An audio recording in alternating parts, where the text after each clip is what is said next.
Hey everybody, how you doing? I wanted to do a reflection video, give you all some updates about things that have been going on with me over the last, geez, it's actually been a few weeks since I've done one of these, June 28th.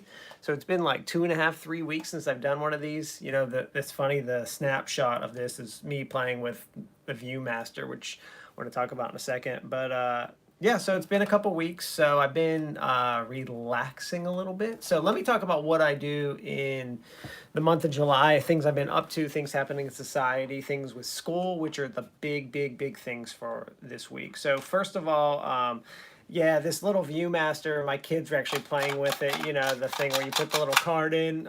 You know, they've had these things for forever. You know, when my dad was a little kid, they had these. So it's kind of hilarious. It's been on my desk for the last week. My son put it there, and I think it's great. I have it right next to my Game Boy, which is up here. I don't know. I'm going to do a video soon where I show all the different things around my desk because it's 3 different ways. So I'll kind of do that soon. But okay, so let's talk about the stuff that's been happening. So first of all, me with the month of July. So the month of July for me is my month. The only time out of the year really, besides the time between Christmas and New Year's, like December 23rd to like January 1st, that I take some time off. So in the month of July, I try to relax. I try to stop working as much. So I'm on like a couple hours a day versus the normal like 10 plus hours a day. So it's more like a couple hours per day that I'm working. So I try to do that for the whole entire month. Now I am teaching a class, so I'm doing some grading and I'm doing some stuff with that.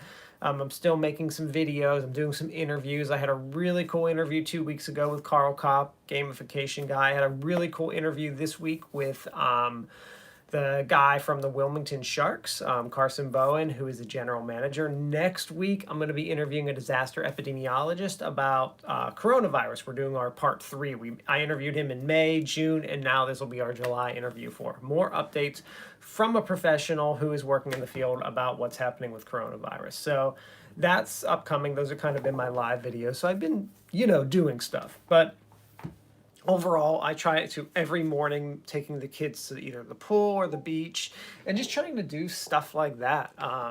You know, and so far, July's been going well. It's kind of unusual because we usually go away either to like Disney, visit our family, that kind of stuff. And this year that has not happened. So we may actually be going away next week. We may try to go away for 3 or 4 days, but it's still kind of up in the air. So I don't know if that's happening yet. But so that's kind of what I've been doing. Lots of pool, lots of beach, trying to get outside.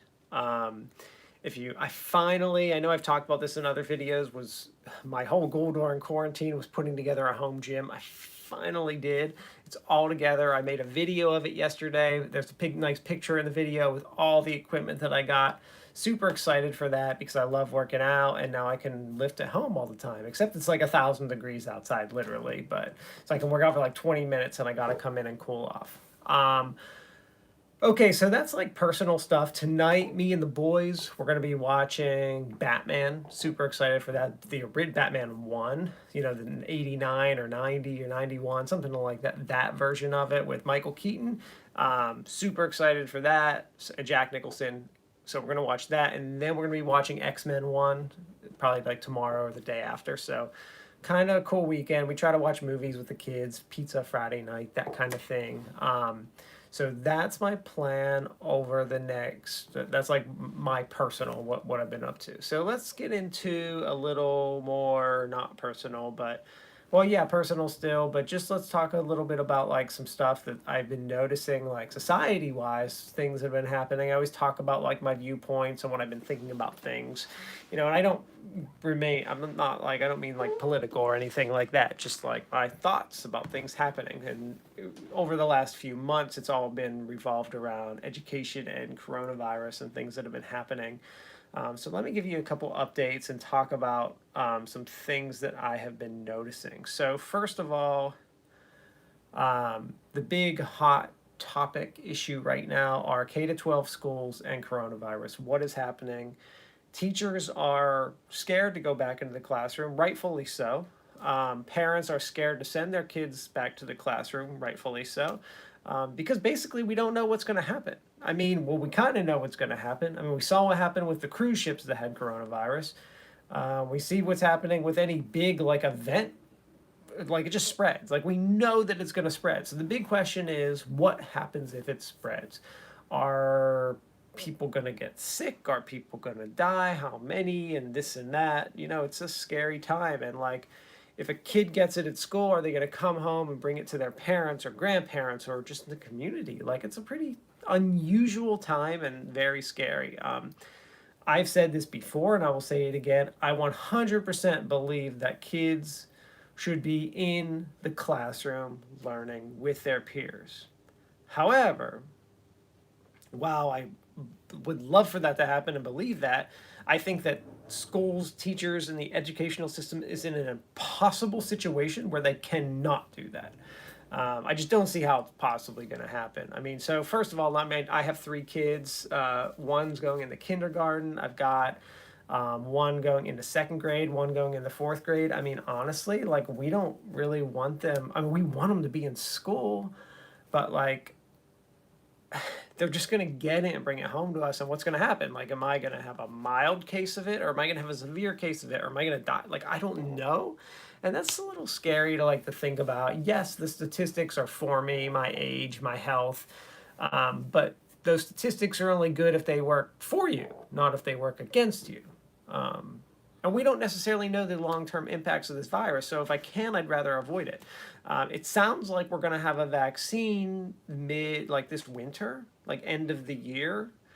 Be able to get shots in the springtime. So like maybe if the worst case scenario is I don't get coronavirus, I do online learning with my kids, and we get the shots in December, January timeframe, and they can go back to school in the spring. Like, if I look back on this in 5 years, am I going to say, was that a big deal? Probably won't even remember. So, like, it's probably not a big deal at all. Like, that's fine. Like, if you can do it, like, I guess that's what I do. So, it seems like that's what we're going to do. We're still, like, deciding how we're going to do that. But, like, I think every parent is kind of questioning that. And where it really becomes an issue are So, first of all, let's talk about, like, some of the big things about this. So, like, when you're thinking about, like, a K-12 school, and you look at like, so a hospital, take a hospital. A hospital everyone can wear masks. They've got like cleaning supplies. They've got this and that. They also got a lot of money to step up and,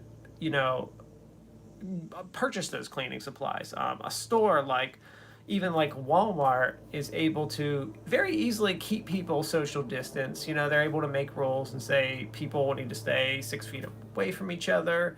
And they profit. That's the point of the store, so they have money to buy cleaning supplies. Whereas like a schools usually don't have any money. They're actually usually like the teachers are buying like the pencils. So like my first question is, who's paying for these cleaning supplies? Who are we paying to, like, are we hiring people to clean? Like, who's doing it? Who's gonna be cleaning schools? I don't know. I don't think the teachers know. Like, where's this magical money coming from? From a school that we've already been cutting education. We keep telling teachers to do more and more, and now we're literally telling them to handle public health. Like, that's an odd thing. So now people are saying, online education doesn't work, blah, blah, blah. That's not really true. Online education actually is very effective. The problem is what you saw in the spring was emergency online education where there was no instructional designer to help them design or develop or prepare it. It was kind of like, you got to do this right now. Like, of course it wasn't good. So that's not too surprising. So it's very interesting to see what's going to happen in the K-12 arena. I mean, there's just so many. My personal thought is that schools are going to attempt to go back. And then after, let's say, 2 to 3 weeks, maybe 4 weeks, all schools will be online. I mean, that's my prediction. I just don't see how it's possible. You cannot keep, it's not like a store where like people walk in and you keep them social distance. Like, you're literally talking about putting 25 kids in a classroom, and telling them, like, a bunch of 7-year-olds not to touch their face and not to take their mask off, and the teacher has to deal with these kids. Like, it's impossible. Like, okay, so the schools are going to do staggered where there's only like 10 kids in a room. It's still the same thing. Like, there are going to be kids sitting in there all day long. Like, it just doesn't work.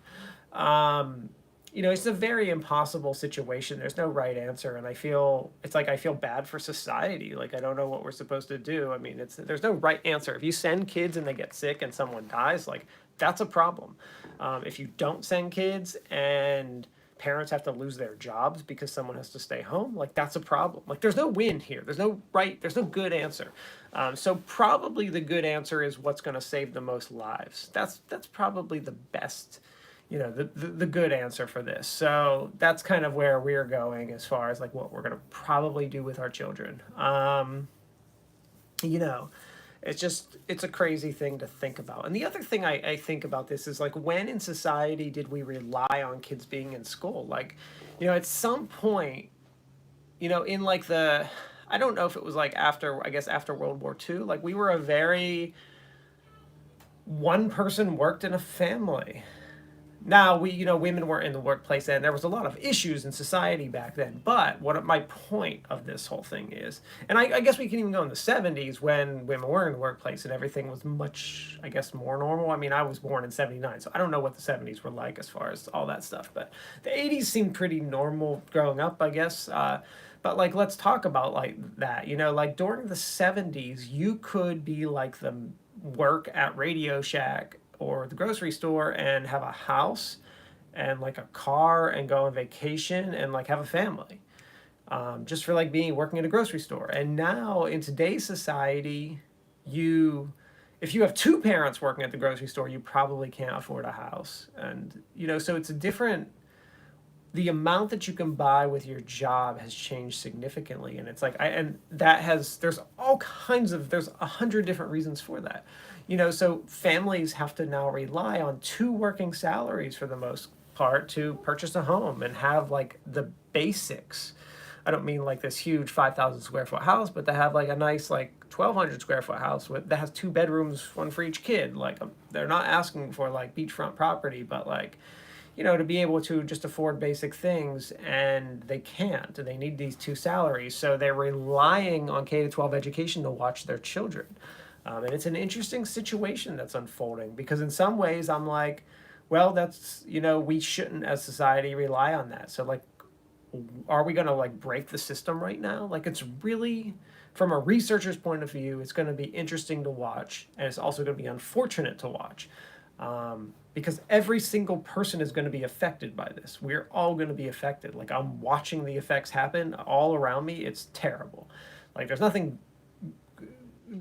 good, immediately good coming out of this. So, my big hope is vaccine right away and be able to, prevent as many deaths as possible. That's my ultimate goal right now. What I wish to have happened. Obviously, I'm not the one making any of these decisions. I can say whatever I want. It's not going to change what's happening whatsoever.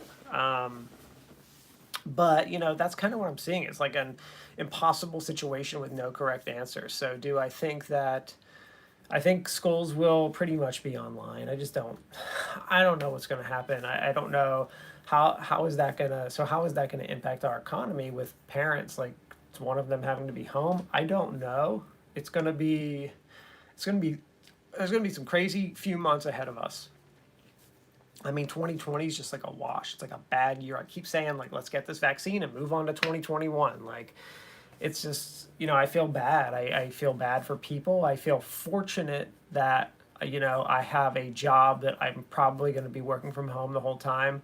My wife owns a company where she works from home all the time. She's able to take time to watch the kids, help them with their schoolwork. So I feel very fortunate for that. But like at the same time, like I know I'm in higher ed. The immediate effects of higher ed aren't happening right now. Like the effects from the economic effects from this virus are going to hit higher ed in like a year from now. So like, am I worried for like myself and my colleagues and my friends at other universities? Absolutely. Like, I think this is going to impact us just as 2008 did. I don't know if this will be worse or better. The housing market is going to be kind of crazy. It's going to be interesting to watch what happens with like things like housing. 2008 was an actual housing market crash. So right now housing is booming in certain places. Why? Because some people are trying to leave cities. Interest rates are lower than ever. I just refinanced my house. we're actually selling a house in New Jersey right now, and I'll probably be buying a new house in North Carolina in the next few months. We've been looking around, still totally undecided where we're going to live.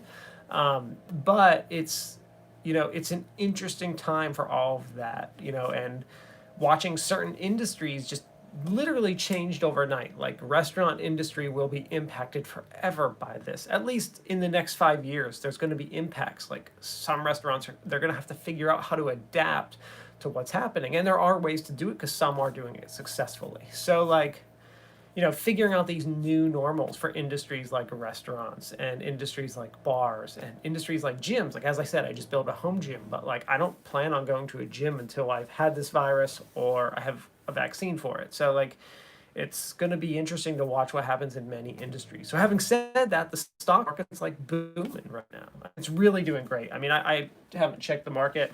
Oh, I'm using my phone to record this. I was going to say I'll check the market right now, but like, certain stocks have been flying up and for good reason.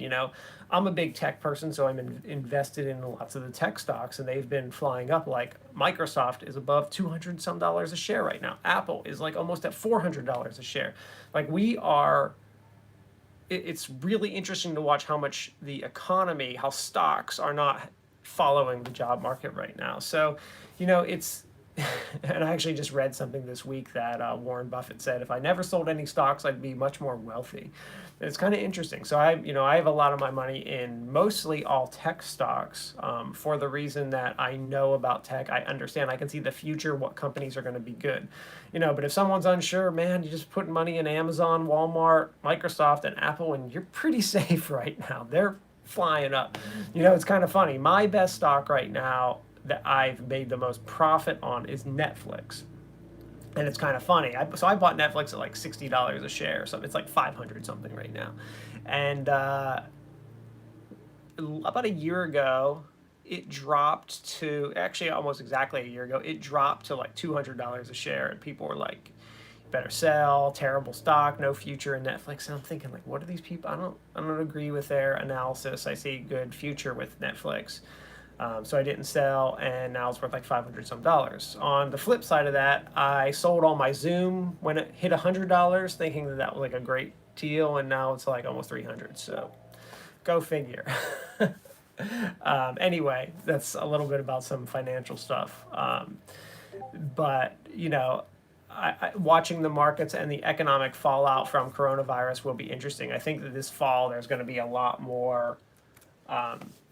We're going to see a lot more of stuff with that.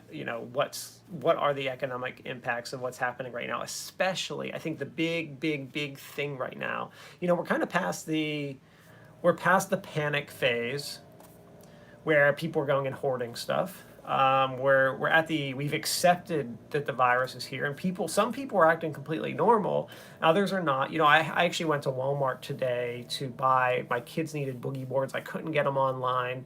And I had to go. Going to a store is relatively safe if you don't interact with people, all that kind of stuff. Wear a mask, But there are people who are not wearing masks, and I wear masks. I have glasses. I put a hat on. I'm in and out. I'm trying not to talk to anyone, not touch anything. I wear a glove on one hand. I touch everything, everything with the glove. I'm very safe. But not everyone takes those precautions. But it's like, that's just to go to a simple store like Walmart. I got to do all that stuff. And it's like, I went to Walmart maybe 6 weeks ago, 8 weeks ago. So, I mean, I'm not going to stores very often. I went to Lowe's maybe 2 weeks ago. I had to go grab something. I'm redoing my front lawn. I had to grab grass seed and stuff like that. And I actually have to go there again because I got to fix something else in my house. As I said, I'm going to be moving at some point in the next few months. So I'm getting my house ready. So, you have to go to stores, but it's like, I'm not going to normal stores. I'm just not doing normal stuff, and it kind of stinks. It's not fun. My middle son was like, can I please go to Walmart with you today? He's like, I will wear a mask. I promise, Dad. I won't get the coronavirus. Like, that's how they talk, because they're little kids. And I was like, you can't, it's not like that anymore. Like, you can't come with me. Like, I'm going to go.